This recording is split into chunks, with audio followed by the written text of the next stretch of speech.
샬롬. 오늘 4월 둘째 주일입니다. 우리 지난 한 주간도 하나님의 사랑과 보호하심 속에 편안하게 거하셨는지요. 지난 시간에 이어서 계속해서 우리 요한복음 말씀을 함께 살펴보고자 합니다. 말씀 살펴보기 전에요. 우리 지난 4월 11일 무슨 날인지 혹시 아셨나요? 지난 4월 11일은 우리 대한민국 임시정부가 세워진 지 무려 106년이 되는 날이었다고 합니다.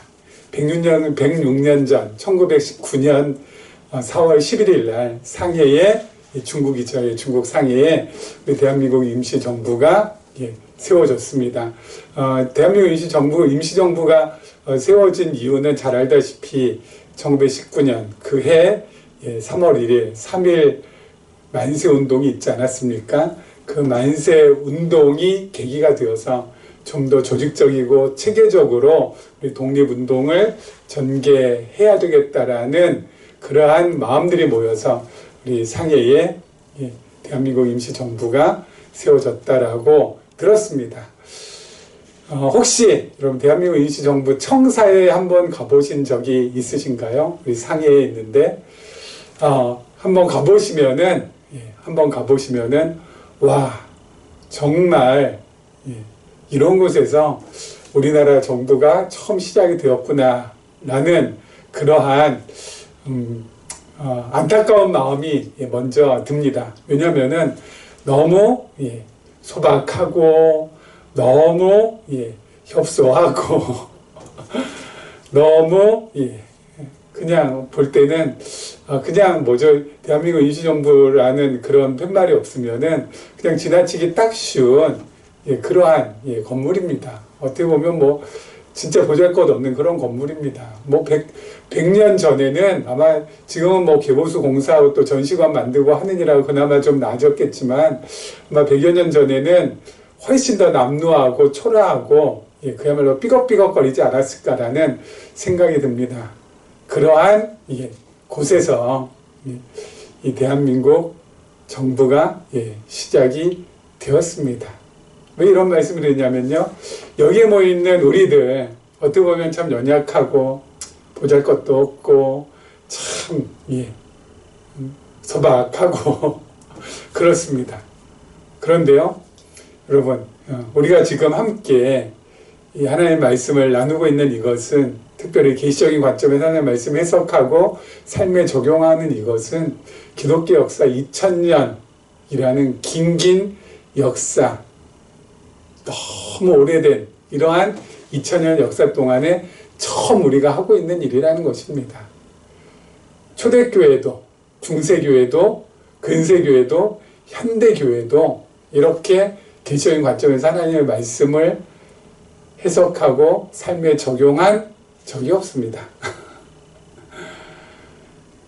아마 그 초라하고 어떻게 보면은 정말 남루하기 짝이 없는 대한민국 임시정부 청사에서 일을 보던 우리 임정요인들이 그나마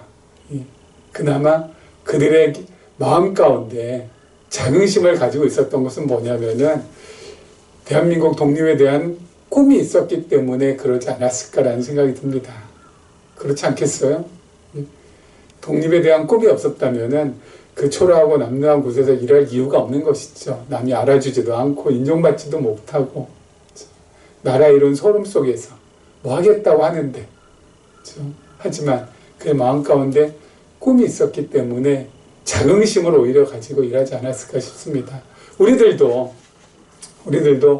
하나님 나라에 대한 꿈, 특별히 계시적 관점에서 우리가 함께 하나님의 말씀을 읽고 해석하고 삶에 적용하며 나아가며 새로운 하나님 나라의 꿈을 함께 꾸며 간다라는 것. 여러분, 그것이 우리에게 큰 자긍심으로 닿았으면 좋겠습니다. 2000년 만에 처음으로 시도되는 것. 특별히 요한복음 말씀도 마찬가지 아닙니까? 요한복음은 예수가 그리스도라는 것을 그리스도의 본성을 중심으로 해서, 그 본성이 뭐라고요? 하나님이시라는 것을 중심으로 해서 요한복음을 우리가 지금 살펴보고 있는데, 이것은 2000년 만에 처음 시도되는 일입니다. 그 어떤 누구도 한 번도 해보지 않은 그런 것이라는 것이죠. 그것을 우리가 지금 하나님의 은혜로 하고 있다는 것이 얼마나 감사하고 소중한 일인지 모르겠습니다. 우리 요한복음은요, 지난 시간에 말씀드린 것처럼 크게 두 부분으로 이루어져 있다고 했지 않았습니까? 첫째가 하늘 아버지로부터 오신 예수, 그리고 두 번째가 하늘 아버지께로 가시는 예수 그리스도. 그렇죠? 이렇게 크게 두 가지로 되어 있다고 했는데, 여러분, 이 하늘 그리고 땅이 있지 않습니까? 하늘과 땅은 물리적으로도, 그렇죠? 서로 연결 지을 수가 없습니다. 그렇죠? 하늘과 땅이 서로 연결할 수가 없다고요. 그렇죠? 하늘하고 땅하고 어떻게 연결이 되겠습니까? 물리적으로도 우리가 지금 듣고 있는 이 땅과 저 위에 있는 저 하늘이 서로 연결이 될 수 있겠습니까? 안 되죠. 영적인 하늘과 영적인 땅도 마찬가지입니다. 영적인 하늘은 하나님이 계신 영원한 하늘이고, 영적인 땅은 어둠 권세, 사망 권세가 지배하는 곳이 바로 영적인 땅인데, 연결이 되겠냐고. 연결이 안 되죠. 그런데 누가요? 예수 그리스도께서 하늘에서부터 땅으로 오셨습니다. 그리고 이 땅에서 십자가에 달려 죽으시고 사흘 만에 부활하시고, 그리고 승천하신 후에 다시 하늘 보좌 우편에 앉아서 이 온 만사와 만물을 주관하고 계십니다. 예수 그리스도께서 어때요? 결코 이어질 수 없는, 연결될 수 없는 하늘과 땅을 이으셨다고요. 그렇죠? 예수 그리스도께서 하늘과 땅을 이으셨어요. 그로 인하여서 예수를 그리스도로 알고 믿는 우리들도 어때요? 비록 땅에 속해 있지만 예수 그리스도, 길 되신 예수 그리스도께서 내신 이 길을 따라서 하늘에 속한 자가 될 수 있었다라는 것입니다. 그게 어떻게 가능해요? 예수가 바로 누구시기 때문에, 하나님이시기 때문에 이 모든 것이 가능하게 됐고, 예수가 하나님이시기 때문에 어때요? 우리가 비록 이 땅에 머물고 있지만 하늘에 속한 자가 되어서, 그렇죠? 하늘 기쁨을 누리고 살아갈 수 있게 되었다라는 것이죠. 그래서 여러분, 지금 요한복음은 계속해서 뭐예요? 바로 예수가 하나님이시라는 것, 예수가 전능하신 하나님이시라는 것, 그것을 우리에게 계속해서 밝히 보여주고 있습니다. 그래서 우리가 그 하나님이신 예수 그리스도로 말미암아 얼마나 큰 은혜와, 그리고 세상이 가져다 주지 못하는 평안과 기쁨을 누리며 살고 있는지를 계속 일깨워주고 있다는 것이죠. 자, 우리 지난 시간에 이어서 계속해서 우리 말씀 보도록 하죠. 38절 말씀입니다. 1장 38절입니다. 예수께서 돌이켜 그 따르는 것을 보시고 물어 이르시되 무엇을 구하느냐? 이르되 랍비여 어디 계시오니까 하니, 랍비는 번역하면 선생이라. 예수께서 이르시되 와서 보라. 그러므로 그들이 가서 계신 데를 보고 그날 함께 거하니 때가 10시쯤 되었더라. 요한의 말을 듣고 예수를 따르는 두 사람 중에 하나는 시몬 베드로의 형제 안드레라. 그가 먼저 자기의 형제 시몬을 찾자 말하되 우리가 메시아를 만났다고. 메시아는 번역하면 그리스도라. 데리고 예수께로 오니 예수께서 보시고 이르시되 네가 요한의 아들 시몬이니 장차 게바라 하리라 하시니라. 게바는 번역하면 베드로라. 자, 세례 요한의 제자 중 한 사람이 바로 안드레였습니다. 그 스승의 그 제자입니다. 그런지 아십니까? 여러분, 세례 요한도 지난 시간에 말씀드렸잖아요. 예, 자신의 제자들을 보는 앞에서 예수님을 가리켜서 뭐라고요? 하나님의 어린 양이라고, 하나님의 어린 양이라고. 다시 말씀드려서 저분이 바로 오실이 그리스도라고 제자들한테 소개를 시켜줬습니다.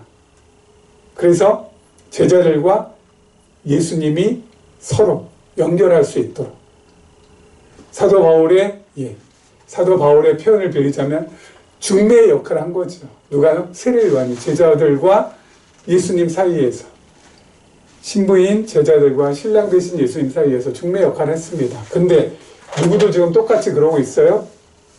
세례 요한의 제자인 안드레도 자신의 형제 베드로와 예수님 사이에서 지금 뭐하고 있는 거예요? 중매 역할을 하고 있는 겁니다. 중매 역할. 그렇죠? 중매 역할. 중매는 바로 뭐라고요? 신랑과, 그렇죠? 신부를 이 중매를 통하여서 뭐예요? 연결시키는 거 아니겠습니까? 그렇죠? 신랑 대신 예수 그리스도, 그의 신부인 바로 성도들 사이에서 연결시키는 겁니다. 자기 형제 베드로 그리고 예수님 사이를 연결시키고 있는 거예요. 그렇죠? 자, 여기에서 우리가 한 가지 말씀드릴까, 중요한 말씀드릴까. 바울도 그렇고요, 세례 요한도 그렇고요, 안드레도 그렇고요. 이 중매하는 거, 예수님과 예수님의 신부 사이에서 그 중매하는 거, 이게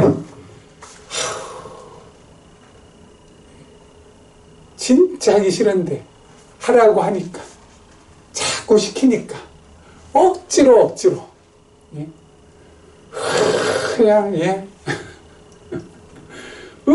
억지로 하기 싫지만 시키니까 다 하지 못해서 지금 이거 하고 있나요? 다 하지 못해서 어쩔 수 없이 억지로 하고 있냐고요.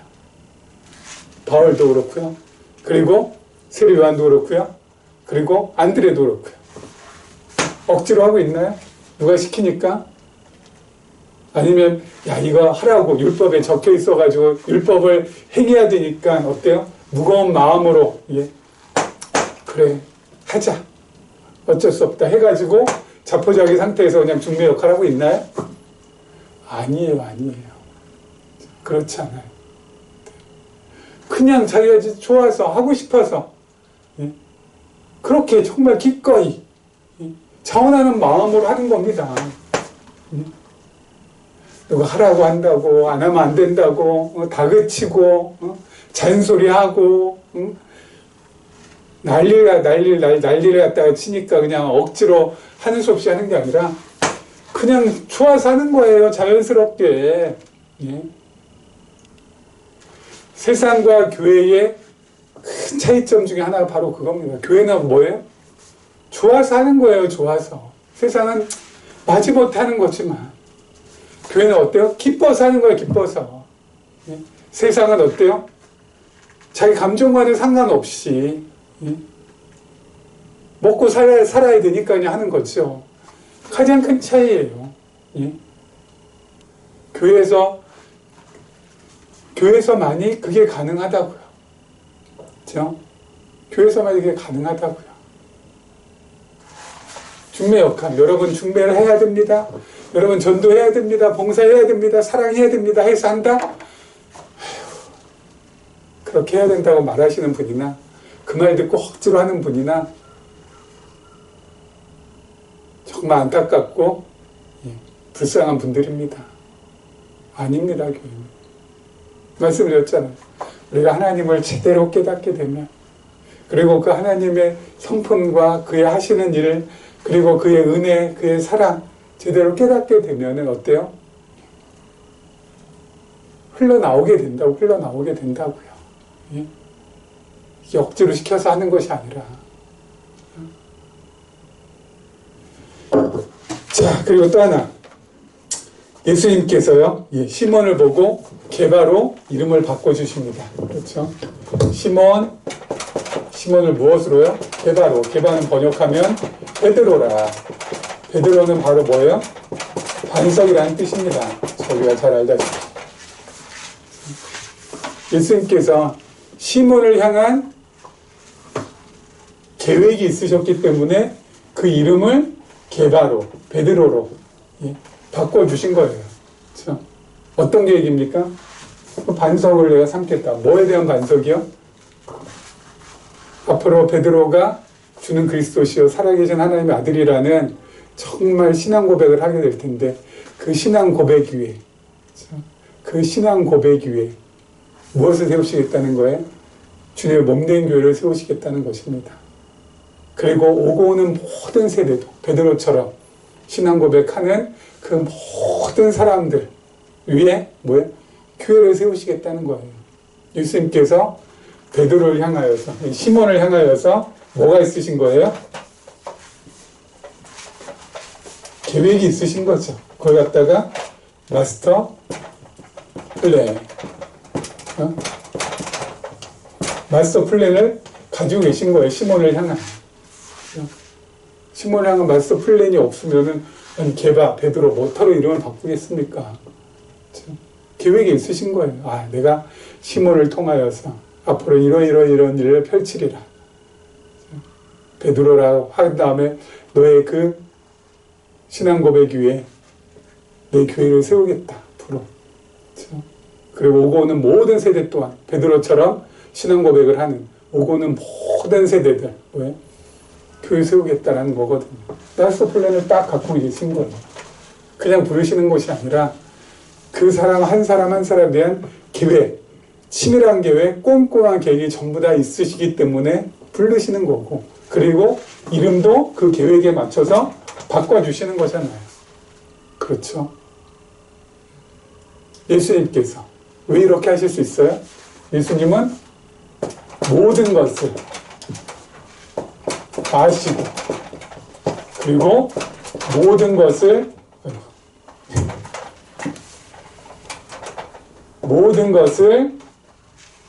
하실 수 있는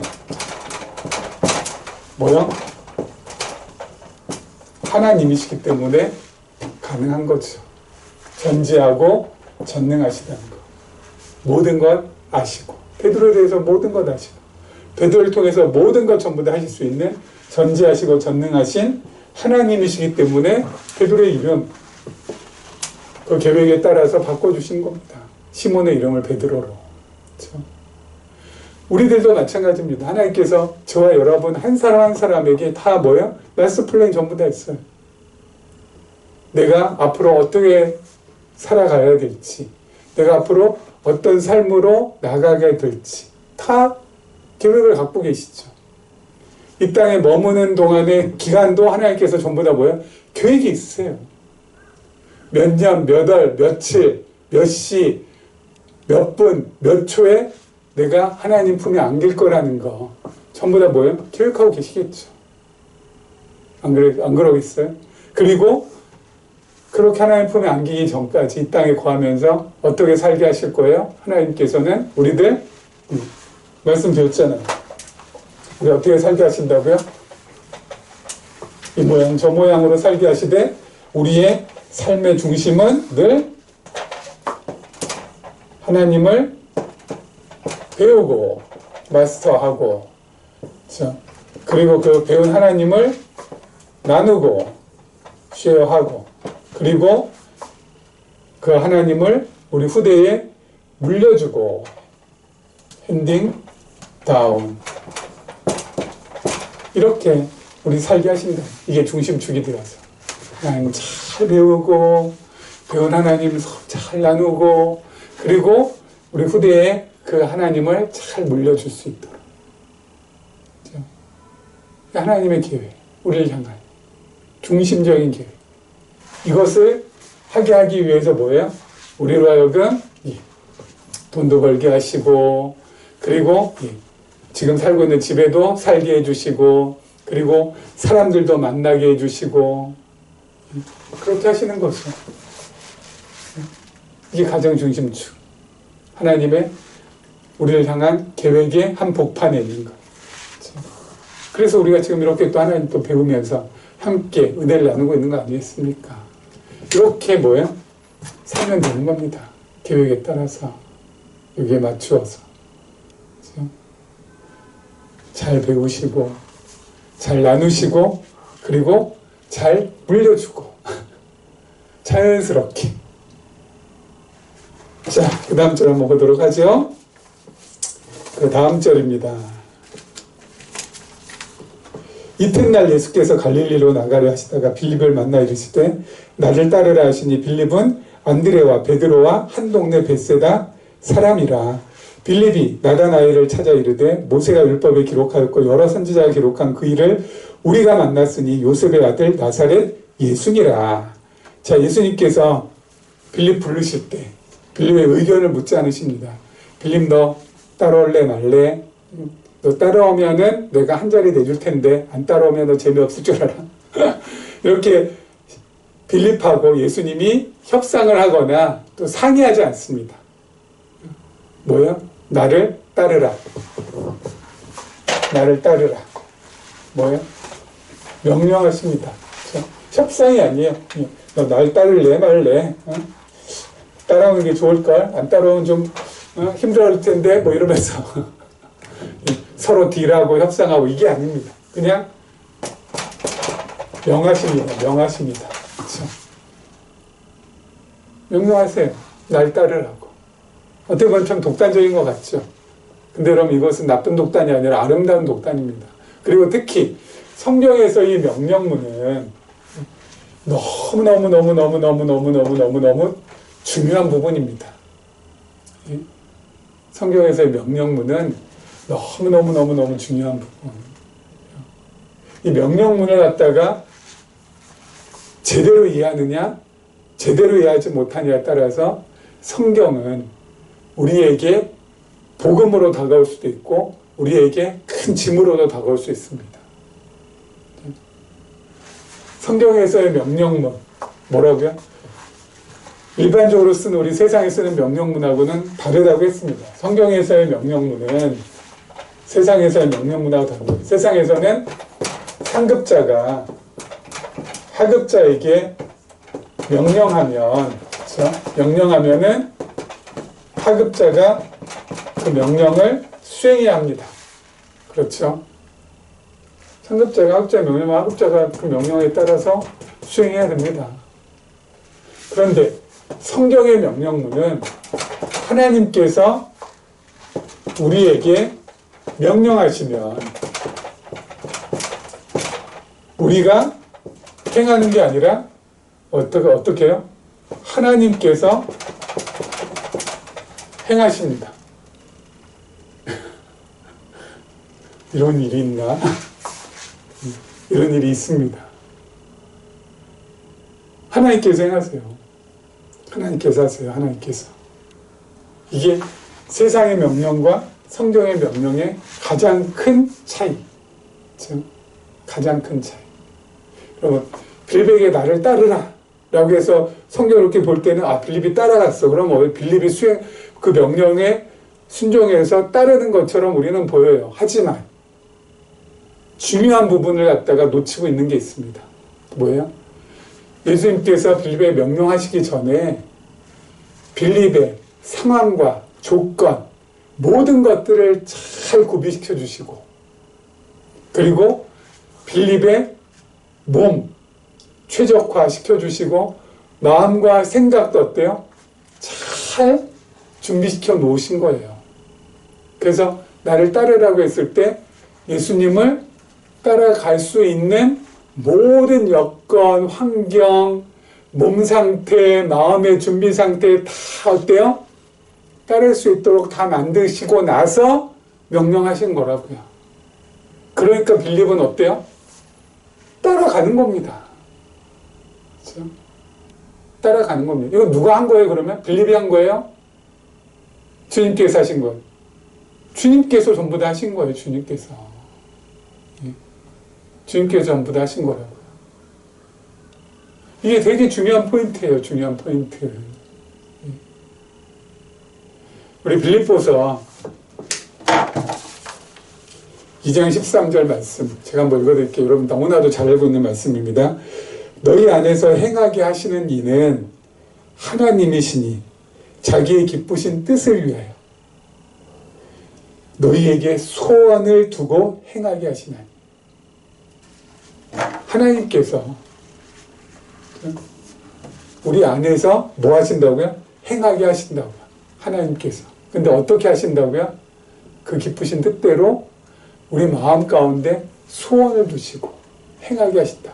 하나님께서 우리로 하여금 어때요? 하고 싶은 마음, 정말 내가 따르고 싶은 마음, 빌립이 주님을 따라갈 수밖에 없도록 하나님께서 어때요? 그 마음 가운데 빌립에게 주님을 향한 소원을 두셔서 어때요? 따르게 하신 거라고요. 이거 누가 한 거예요? 하나님께서 하신 것이지. 빌립이 한 게 아니잖아요. 그렇죠? 중요한 포인트. 중요한 포인트. 여러분 성경의 명령문이 또 언제 또 나오죠? 언약을 맺을 때 나오잖아요. 언약 맺을 때도 하나님께서 어때요? 예. 명령하시거든요. 아담에게 창세기 1장 28절에 생육하고 번성하라. 땅에 충만하라. 그렇죠? 모든 거 다 다스리라. 전부 다 뭐예요? 명령이거든요. 근데 그것을 누가 하시는 거예요? 아담이 합니까? 하나님께서 해주시잖아요. 하나님께서. 하나님께서. 이게 되게 중요한 포인트예요. 그러니까 아까 처음에 말씀드린 것처럼 명령을 어떻게 접근하냐에 따라서 성경이 나에게 복음으로 다가올 수도 있고 성경이 나에게 큰 짐으로 다가올 수 있다고요. 성경이 복음으로 다가오는 것은 명령에 대해서 어때요? 우리가 잘 이해했을 때는 복음으로 다가올 수 있지만 그걸 잘못 이해하게 되면은 명령으로 다가오게 해야 돼요. 왜요? 성경의 명령문이 엄청 많은 게 다 내가 해야 되는 것으로 아니까. 그래서 말씀드렸잖아요. 처음 교회 왔을 때 예수 그리스도를 믿고 그리고 주님을 알아갈 때 그 기쁨이 얼마나 이제 넘쳐난지 몰라요. 그래서 교회에서 가장 밝으신 분들은 어때요? 빵긋빵긋 웃으신 분은 새신자. 처음 교회 다니신 지 얼마 안 되는 분들이 표정이 엄청 밝고요. 교회 다니는 횟수가 더 길어지면 길어질수록 표정이 더 굳어지고 어두워져요. 왜요? 무거우니까. 예. 성경 보면 수많은 명령밖에 없고 뭐 하라는 것밖에 없고 하니까 이건 참 힘드니까. 그래서 어때요? 시간이 지날수록 신앙의 연조가 더 오래가 될수록 어때요? 딱딱하게 굳어지고 짐이 무거워지고. 아니에요. 주님께서 우리 마음에 소원을 두시고 하신다 했잖아요. 우리 마음에 소원을 두시고 하세요. 그러면 우리 마음에 손 안 두시면 우리가 어때? 할 수가 없는 겁니다. 할 수가 없는 겁니다. 자, 여러분 성경에서 나온 이 명령 우리들한테도 마찬가지죠. 내 마음 가운데 하나님께서 소원을 주시면은 내 마음 가운데 하나님께 감동을 주시면은 어때요? 기쁜 마음으로 우리가 할 수 있는 거지만 감동 안 주시면 어때요? 기다릴 수밖에 없어요. 소원 안 주시면 하고 싶은 마음이 없는데 뭐 어떡하겠어. 사람의 이게 힘으로 되는 게 아닙니까? 그런데 중요한 거 한 가지. 우리가 이렇게 말씀에 늘 거하고 우리가 늘 이 말씀을 공급받고 그 말씀 속에서 하나님을 발견하고 그 말씀 속에서 하나님의 은혜와 사랑을 깨닫게 되고 그렇게 되면 어때요? 내 마음 가운데 하나님께서 소원을 반드시 두실 수밖에 없어서 그 이끄시는 대로 우리가 기쁜 마음으로 감사한 마음으로 어때요? 행하게 되어 있어요. 그렇죠? 그래서 여러분이 하나님의 말씀이 우리에게 있어서는 정말 엄청나게 뗄래야 뗄 수 없는 그야말로 불가분의 관계인 그런 말씀이 된다는 것이죠. 그래서 늘 말씀을 공급받아야 돼요. 제일 좋은 것은 주일날 함께 나와서 말씀의 은혜를 나누는 게 제일 좋은 것이고 그게 안 될 때는 지금처럼 여러분 영상을 통하여서 말씀을 여러분 하나씩 확인받는 거고 그러면서 또 질문할 거 있으면 질문해 주시고 또 저도 답할 거 있으면 답하면서 이렇게 서로 주거니 받거니 하나님의 말씀을 주거니 받거니 은혜를 나누며 나아가는 것이 우리의 삶의 질을 갖다가 엄청나게 높여주는 겁니다. 우리의 삶을 엄청 풍요롭게 만들어주는 거예요. 오늘 4월 둘째 주일, 다음 주는 셋째 주일이자 부활주일입니다.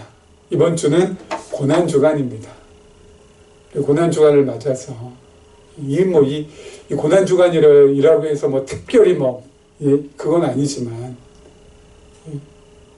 그래도 고난 주간을 맞아서 하나님의 말씀을 찬찬히 살펴보시고 계시적인 관점에서 이 말씀을 내가 어떻게 해석해야 되는지도 스스로 한번 그 답을 구해보시고 답이 안 나온 것은 저한테 여쭤봐 주시고 그러면서 이번 한 주간 이 고난 주간을 보내면서 하나님의 말씀과 더불어 보내는 주간이 되시기를 주님의 이름으로 부탁을 드리겠습니다.